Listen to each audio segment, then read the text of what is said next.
Bahkan untuk Bahlil sekalipun mulai goyah gitu loh. Iya. Apakah dia akan meninggalkan Jokowi jalan sendiri? Saya kira kelihatan bibit-bibit di mana ia meninggalkan Pak Jokowi. Oh. Pada peristiwa 2024 ketika Pak Jokowi meninggalkan Ibu Mega, itu jangan anggap itu nggak dibaca orang. Jadi Pak Jokowi lupa bahwa di dalam politik itu nggak cukup satu, you punya jabatan, kedua you punya uang, gitu ya. Yang ketiga, you popularitas nggak cukup. Tapi ada yang keempat nih, pertemanan. Oke, pertemanan. Pertemanan tuh penting dan ini nggak dibangun oleh Pak Jokowi. Sebutkan nama 5 teman Jokowi. 5 kebanyakan. Mencari satu pun kita susah. Teman-temannya kan sebenarnya banyak di PDI Perjuangan, ya. Tapi itulah yang dilukai oleh beliau.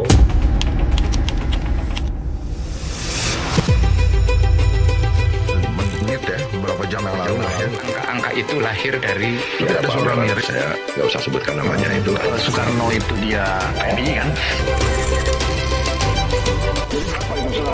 Misalnya kalau kita mau pindah ke taman ya cuma dapat 30. Sekarang saya kalau ke Jogja jadi tinggal pilih. Makin tertutup, makin mudah. Makanya bersujudlah di kaki ibumu. Pertanyaan saya begini. Jadi apa? Tapi sebelum ke bagian kedua ngopi dulu dong. Ini kayak Prabowo ya. Kopi boleh. Prabowo bisa 3 jam ngomong. Kedai kopi kok gak ngopi? Prabowo bisa 3 jam katanya kalau ngopi setelah itu. Sebenarnya ini di luar dugaan juga ada bagian kedua. Cuma tadi gara-gara Bang Rey ngomong begitu, jadi saya tertarik. Jadi ini apa kelanjutan romantisme Prabowo Jokowi? Yaitu kan ada cantolan ijazah Jokowi yang belum selesai. Ada cantolan safari politik Jokowi. Kemudian juga nampaknya beberapa calon pengganti Gibran untuk mendampingi Pak Prabowo juga mulai menggeliat. Not to mention para ketua partai politik seperti Bahlil, AHY, Julhas, Henry Satrio juga bersiap nih mendampingi Pak Prabowo Subianto kan. Nggak maksud saya gini loh. Cocok. Ini gara-gara Gibran kelihatannya kita semua ini merasa bisa lah kita jadi wapres ini. Ya. Walaupun ayah saya sudah meninggal dunia gitu. Berarti masih ada paman dong. Belum. Paman ada, cuma tidak di MK. Nah itu kondisinya mirip lah seperti Gibran kan juga gitu sekarang. Pamannya sekarang dia udah nggak di MK. Jadi gimana kelanjutan romantisme Prabowo Jokowi, apalagi akhir-akhir ini kita melihat Prabowo Megawati ini sudah mulai mesra kembali. Kan saya udah mengatakan tadi ini retak dan keyakinan ini sudah sejak 7 bulan yang lalu. Saya mengatakan melihat itu. Nah kalau retak kan kadang ada alat-alat yang bisa menyatukan atau gimana. Ini retak menuju ke terbelah ini. Tapi nggak akan benar-benar terbelah karena keduanya saling membutuhkan. Nah Pak Prabowo membutuhkan Pak Jokowi dan sebaliknya juga begitu. Karena dari mana Pak Prabowo membutuhkannya? Sebab beliau tahu bahwa Pak Jokowi itu masih populer. Jadi kalau betul-betul dikeluarkan, dia juga akan susah gitu. Oleh karena itu pakai terus nih tarik ulur gitu. Kadang-kadang dilepas, kadang-kadang ditarik, sekarang sih banyakkan dilepasnya ya ketimbang ditariknya gitu loh kira-kira. Tapi Bang Rey, Bahlil Lahadalia itu kalau lagi jalan-jalan itu banyak loh. Anak-anak kecil terus ibu-ibu Bahlil maksudnya sama aja sama Jokowi gitu. Inilah mengapa Pak Jokowi kelihatan mulai lebih konsentrasi ke PSI-nya. Kenapa gitu? Bahkan untuk Bahlil sekalipun mulai goyah gitu loh. Iya. Apakah dia akan meninggalkan Jokowi jalan sendiri? Saya kira kelihatan bibit-bibit di mana ia meninggalkan Pak Jokowi. Oke. Dia mau muncul sendiri. Iya. Kan? Kita kan lihat gayanya karena Bahlil ini diuntungkan oleh para politisi yang juga sama nggak menariknya gitu loh Pak.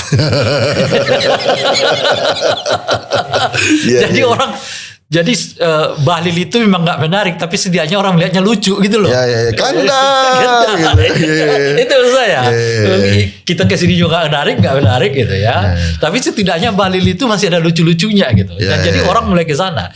Dan saya kira Bahlil dan Golkar baca tren di mana dia mulai disukai ya tanda kutip, bukan karena visi misi macam-macam, tapi ya di sekelilingnya juga nggak lebih hebat dari dia dalam konteks lucu-lucuan itu gitu, dalam konteks pandangan publik yang positif itu. Jadi gitu. ibaratnya Bahlil ini melanjutkan lucu-lucuannya Gibran gitu kan ya. Iya, kalau Gibran kan orang nggak pernah lihatnya lucu kan.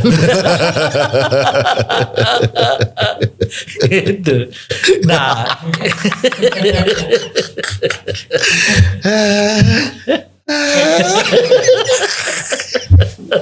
Gara-gara. Sorry Mas. Dan ingat, Golkar itu nggak punya tradisi mencalonkan orang lain sebelum mereka mencalonkan kader mereka sendiri. Iya. Bahwa di ujungnya nanti tetap orang lain tapi harus ada tetap kader dari mereka yang dicalonkan. Tadi dong balik lagi ke yang tadi. Ini jadinya bakal kayak gimana nih hubungan Prabowo dengan Jokowi?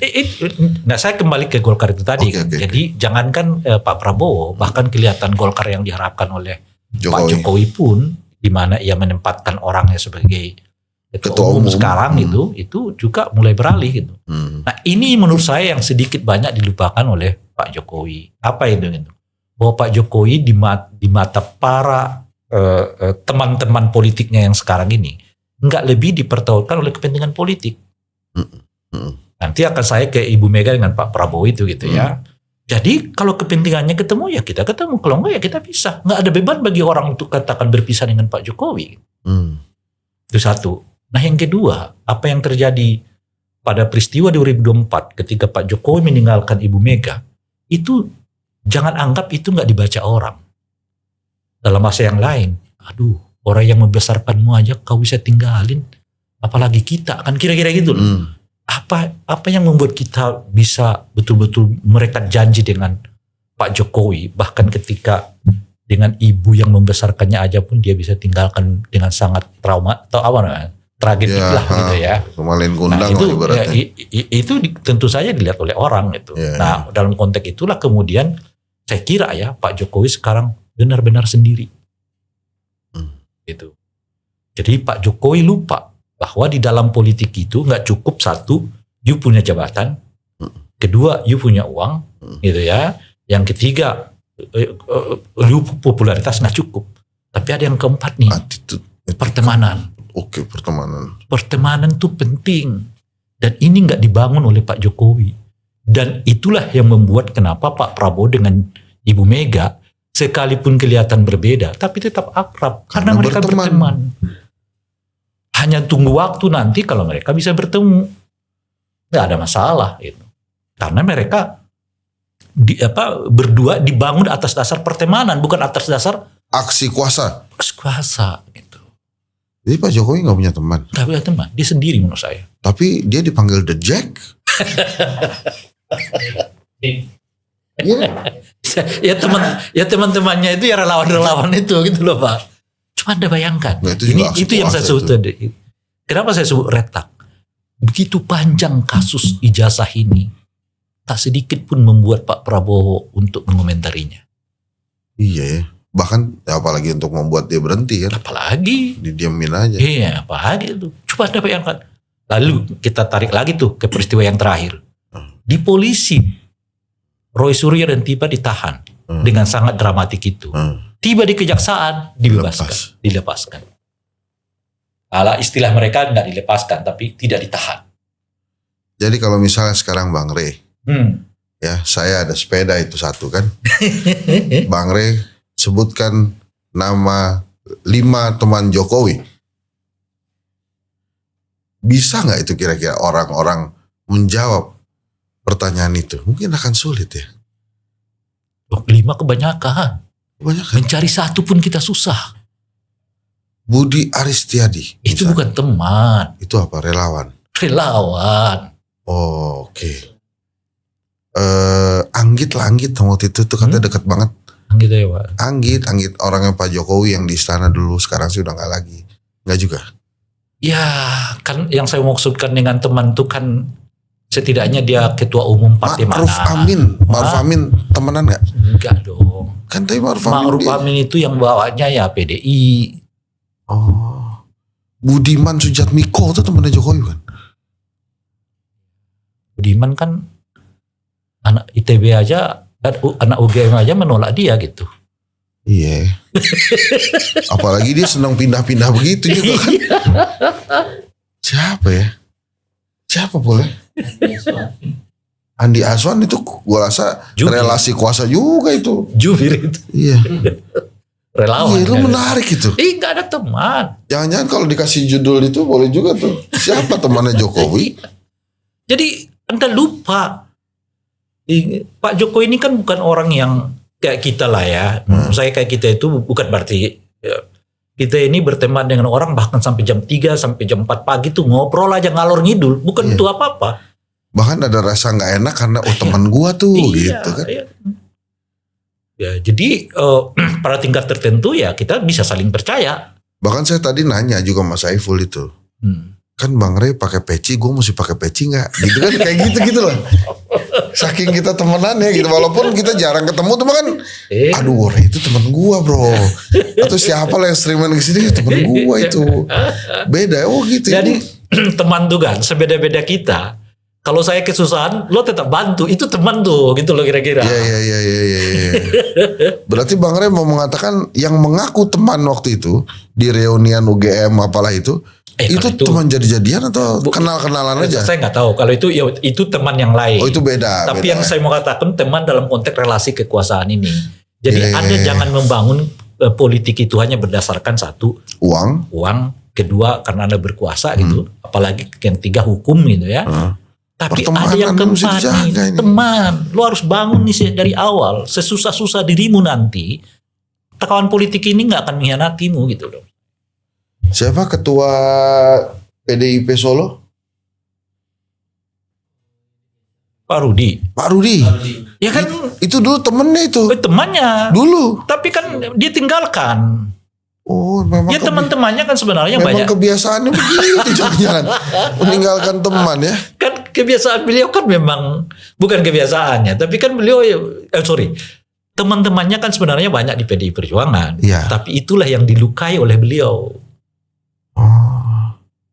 Lalu beliau membangun relasi politik dengan banyak orang berdasarkan tiga yang kita sebutkan tadi tuh. Kekuasaan, uang, dan hukum. Iya. Dia nggak punya kekuasaan, uang walau alam ya. Apakah beliau punya atau tidak gitu ya. Hukum nggak bisa dikontrol, nggak bisa lagi diarahkan. Nah, sementara yang keempat memang nggak ada sih dari awal membangun relasi kekuasaan itu berdasarkan pertemanan. Mengapa gini loh ya? Kenapa tokoh-tokoh yang sebelumnya ini bisa masuk? Yang berbeda dengan Pak Prabowo sebelumnya. Sebut saja misalnya Ara gitu ya. Sebut saja misalnya Budiman dan sebagainya ya. Ya karena jauh sebelumnya ada relasi pertemanan yang sudah dibangun lebih dari sekedar hubungan politik gitu loh. Ini menarik juga ya. Jadi terus nanti siapa yang akan membela Jokowi? Mungkin Hensat ya tapi. Kenapa gue sih? Memang saya itu pembela yang lemah ya. Pada saat Jokowi sudah lemah terus gue belain itu. Ya ampun. Jadi menurut Bang Rey nanti kira-kira saya agak jam sedikit ini. Lompat ke 2029. Berapa pasang calon kalau memang nanti ternyata betul Prabowo dan Jokowi tidak sejalan lagi? Berapa calon presiden maksudnya? Ya, ini terlepas dengan undang-undang pemilu yang belum digodok ya. Saya kira kemungkinan ada 3 ya. 3 ya. Itu gimana tuh? Pertama kalau Pak Prabowo tidak bergabung dengan PDI Perjuangan ya. Jadi itu aja udah 2 tuh. Ya. PDI dengan Gerindra kan. Ya. Nah yang ketiga bisa saja koalisi partai politik kecil. Oh oke. Yang boleh jadi itu Pak Jokowi ya. Tapi ingat ya, ini kan masih 3 tahun lagi. Saya tidak apakah tren Pak Jokowi dengan popularitas yang kira-kira kurang lebih sama dengan Pak Prabowo saat ini masih terjaga atau tidak. Bahwa kunjungan beliau ke Lampung itu mewah, wah gitu. Tapi efek politiknya belum kelihatan tuh. Iya, bahkan kita berhenti membicarakan. Iya. Hanya beberapa hal aja itu pun gara-gara dia nginjak kepala kerbau. Betul. Iya benar juga itu kita nggak ngomongin ya. Emang perhelatannya mewah sekali. Iya. Mewah ya. Tapi nggak menggetarkan politik gitu loh, Bah. Seperti misalnya nih ya, polisi menggeledah rumah Jampitsus gitu. Itu kan gitu. Iya. Bisa nggak dibayangkan tuh gitu. Itu langsung gitu. Orang semua, ada apa nih? Urak-urak gitu. Dan bisa saja misalnya Mutia Hafidz telepon ya rekan-rekan media, itu tolong gak usah diliput lagi lah. Saya akan ke situ nanti gitu. Sekarang aja terusin. Jadi kan saya udah menyebut kedua ya, 2025 itu oposisinya soft. 2026 sedikit agak keluar. Lihat nih PDI Perjuangan agak keluar 2006. 2007 itu koalisi Pak Prabowo ini akan jadi seteru dia. Gitu. Meskipun tidak terlalu kelihatan. 2008 satu persatu akan keluar sesuai dengan seperti zaman SBY dulu. Persis gitu. Lagi-lagi Pak Prabowo sama dengan Pak Jokowi dalam hal ini membangun kekuasaan itu berdasarkan relasi kuasa, relasi uang, relasi jabatan gitu. Dan ada memang pertemanan dari beberapa hal bahwa beliau berteman dengan Kahuripan, dengan jenderal-jenderal, beliau berteman dengan Zulkifli Hasan juga gitu ya. Beliau berteman juga dengan Caimin gitu-gitu loh. Karena Anda bisa bayangkan Caimin ke dia tuh cepat sekali karena udah ada basis pertemanan sebelumnya gitu. Jadi dan dia kelihatannya nggak lupa loh sorry saya potong, di pidato di peresmian bendungan di NTB itu dia bilang ini NTB ini selalu dukung saya. Jadi dia nggak lupa tuh pertemanan itu tuh. Ya, itu mungkin ya. Jadi orang yang mengerti berteman itu secara politik justru punya posisi yang lebih kuat ya. Iya, karena di Indonesia itu salah satu perekatan politik itu adalah berdasarkan pertemanan itu gitu. Itu ya mungkin nggak tahu apakah di negara lain terjadi, tapi di Indonesia itu ya pertemanan itu sangat penting dalam hal politik. Apalagi begitu Mutia Hafidz yakin betul ketumnya bakal maju, dipreteli nih Jokowi. Dengan sendirinya. Itu. Nah yang kedua, jalan-jalannya Pak Jokowi ini, saya udah ingatkan juga berkali-kali. Anda sebenarnya ngingetin Jokowi? Iya, umumnya PSI. Pak Ri itu. Bukan. Saya pikir langsung. Saya ingatkan tentu saja melalui komentar-komentar saya. Gitu. Kan? Saya pikir langsung Pak Jokowi gitu. Ternyata temennya ini sudah terjawab hari ini temennya. Gimana ingetin gimana? Saat beliau berkuasa aja diundang kita. itu gimana? Jadi apa namanya itu ya? Menurut saya keliru PSI mengidentifikasi lawan politik mereka itu adalah PDI Perjuangan. Kenapa gitu? Karena nggak connect nih di basis massa yang mungkin sebetulnya menjadi lawan politik mereka di masa mendatang itu ada namanya Gerindra, ada namanya Golkar gitu.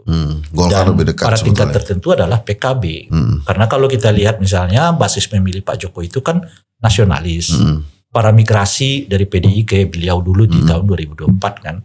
Yang kedua adalah orang-orang Jawa. Yang keempat adalah NU. Jawa dan NU ya PKB kan kira-kira gitu ya. Lalu nasionalis dengan migrasi itu Golkar dengan Gerindra gitu. Jadi sebetulnya beliau ngarap di sana. Kalau PD itu sudah susah karena yang migrasi itu udah sehebat-hebat apapun migrasinya di 2024 itu ya cuma segitu yang keluar gitu. Dan sekarang punya potensi itu akan balik kalau kinerja Pak Prabowo bersama Gibran itu tadi dirasa tidak memuaskan. Boleh jadi mereka akan balik ke PDI Perjuangan gitu. Nah, cuman kenapa selalu mereka mengait-ngaitkan dengan PDI Perjuangan gitu ya, kepala kerbau, ya kan seolah-olah tanda kutip ya meledek PDI Perjuangan kan kira-kira gitu ya. Apalagi nanti, jadi kalau PDI yang komentar mereka cepat respon. Gitu. Karena ini drama panjang Bu, 3 tahun. Ya perjalanan ini akan dilakukan dan Anda bisa bayangkan kalau dalam 3 tahun itu nggak ada drama.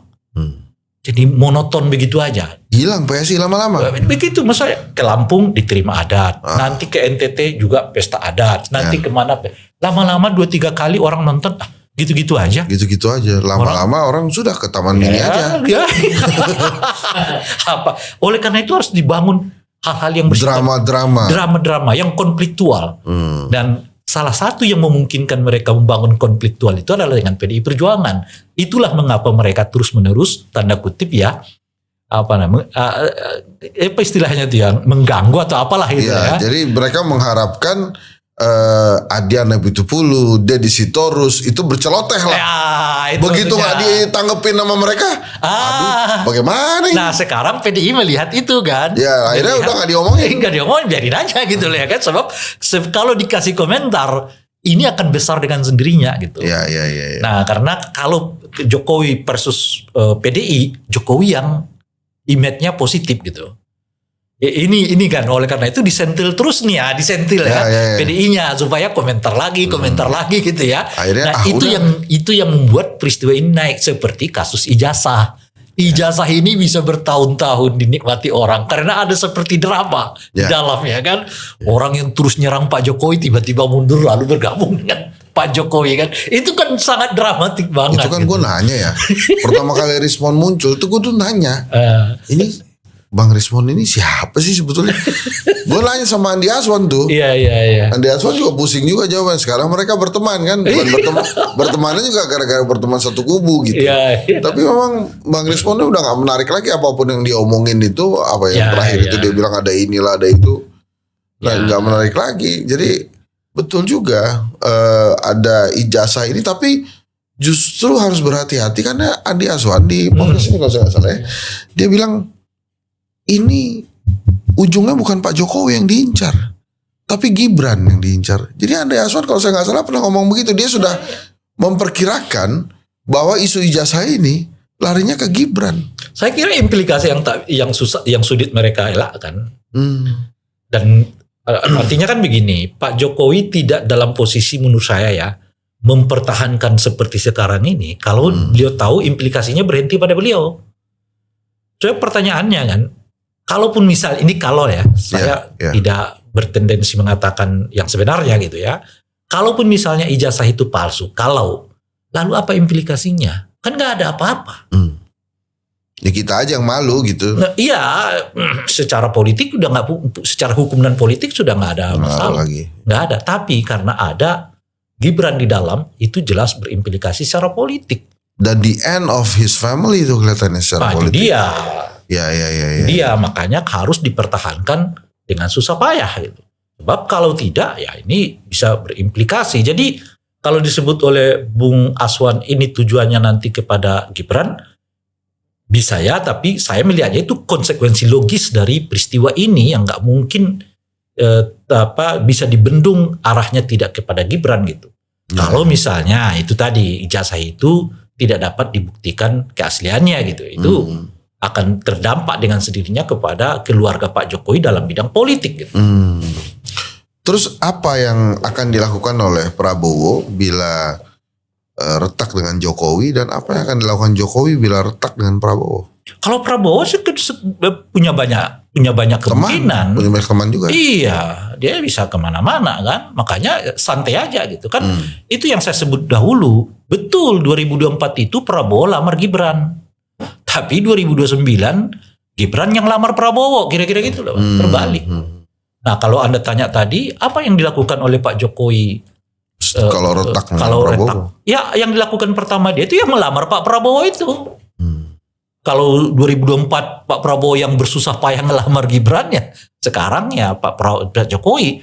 Dan oleh karena itulah beliau keliling sekarang itu untuk tetap menaikkan popularitas dirinya yang berimplikasi nanti kepada Gibran. Dengan cara begitu tetap akan dilirik oleh Pak Prabowo itu.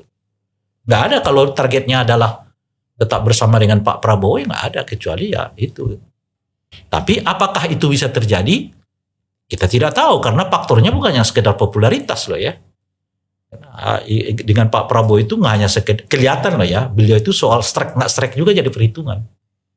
Apakah kira-kira orang dekatnya Jokowi akan membantu Jokowi, misalnya Pak Pratik, itu kan deket banget tuh. Udah dari bukan siapa-siapa jadi siapa-siapa. Terus Pak Pratik tolong bantu dong ini untuk meningkatkan ini atau komunikasi dengan Prabowo, kira-kira dibantuin gak Pak Pratik tuh? Saya kira kalau kita buat level-level kedekatan anggota kabinet dengan Pak Prabowo ini, mungkin Pak Pratik itu level kelima. Oh, jauh. Jadi ya kalau teman Pak Jokowi itu banyak, tapi teman ini punya relasi politik nggak itu? Bukan teman asli gitu ya.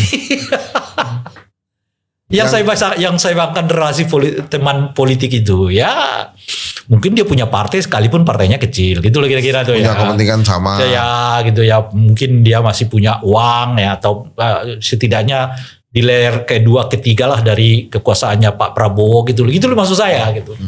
Jokowi dengan Jeffrey Giovanni berteman nggak? Mungkin iya, tapi pertanyaannya Jeffrey dekat nggak dengan Pak Prabowo? Oke. Kalau Jokowi dengan Mat Ali berteman nggak? Jokowi dengan Mat Ali sih dipertemukan kepentingan, Oke. bukan pertemanan. Kita bikin sayembara aja deh bro. Siapa teman Mat Jokowi? Ali dukung Anies dahulu. Ya. Anies ini ya melawan anaknya Pak Ya. Jokowi di Pilpres 2024 yang lalu. Oh. Di mana mereka bertemannya? Ya. Anies mungkin temannya Jokowi. Sama-sama gak punya teman kan? Iya, iya. Jangan gitu. Ini maaf. Iya berteman. Kan Bung Hensat dengan Pak Jokowi juga berteman kan? Berteman. Tapi kan nggak diakumulasi jadi kekuatan Kuasaan politik enggak, gitu loh. Iya. Say hello gitu loh, Pak. Hello. Oh iya. Kan yang saya sebut tadi itu kan teman tuh dalam korelasi kekuasaan ini gitu loh. Iya. Wah menarik juga bicara pertemanan. Kita gak pernah ngomongin pertemanan gitu loh. Itu sangat menarik tuh. Ya saya lihat ya nggak tahu saya, tapi saya lihat itu bagian penting dari kultur politik. Oke, marilah kita bahas satu. Soekarno punya teman? Dia sih Banyak saya rasa teman. banyak temannya. Teman yang dia penjara juga banyak itu. Banyak. Soeharto Dia- punya teman ya? Soeharto saya kira enggak ya, tetapi apa ya, kemampuan dia menjaga, dia menariknya Soeharto itu teman setelah dia berkuasa gitu, tapi sebelumnya saya kira enggak. Belum ketemu ya temannya. Habibie ada temannya nih. Banyak Megawati banyak temannya. banyak. Megawati banyak. Gus Dur apalagi, SBY temannya siapa SBY? SBY, Sudi Silalahi mungkin, tapi itu kan relasi kuasa juga. relasi kuasa. Siapa teman-teman SBY? Kita perlu tuh ya bikin buku kali ya kita ya. Iya. Teman-teman presiden Iya, RI. politik dan pertemanan gitu ya kira. Iya. Kan dulu ada teman kita yang buat apa namanya itu ya, adigium yang sangat bagus dan sampai sekarang tuh tetap kita kenal, dari Bung Agus Lenon. Ah, Ya kan, politik sebentar aja, pertemanan selamanya. Iya. Itulah kira-kira. Politik sekadarnya, pertemanan selamanya. Gitulah kira-kira. Itu ya, itu Jadi, menggambarkan betapa penting pertemanan dalam politik itu. Iya. Nah, gitu deh tuh teman-teman ya. Kalau ada yang tahu gitu kira-kira siapa temannya Pak Jokowi. Jadi gini lah Terus di komen. kira-kira, Pak Jokowi itu jangan nunggu orang di rumahnya, datangin orang. Dia kan datangin. Tiba-tiba pesta, tiba-tiba ini Oh, gitu. Pak Jokowi kemarin Karangputih lah. Gak usah ngomong-ngomong tapi. Jadi itulah yang sudah pertemanan itu. Iya. Jadi jangan kita datang dalam posisi seolah-olah kita. Jadi kalau Pak Jokowi masih terima tamu dari luar, itu artinya belum berteman tuh. Iya. Oke, keep smiling, knowing you will always count on me, for sure. That's what friends are for. Yeah, for good times and bad times. Itulah kira-kira ya. Terus, nanti saya nyanyi terusan. Iya. Jadi itu kira-kira Bang Rey. Terima kasih banyak. Ini dia Misteri Abad ini siapa? Temannya Joko Widodo. Terima kasih. Assalamualaikum warahmatullahi wabarakatuh. Waalaikumsalam warahmatullahi wabarakatuh.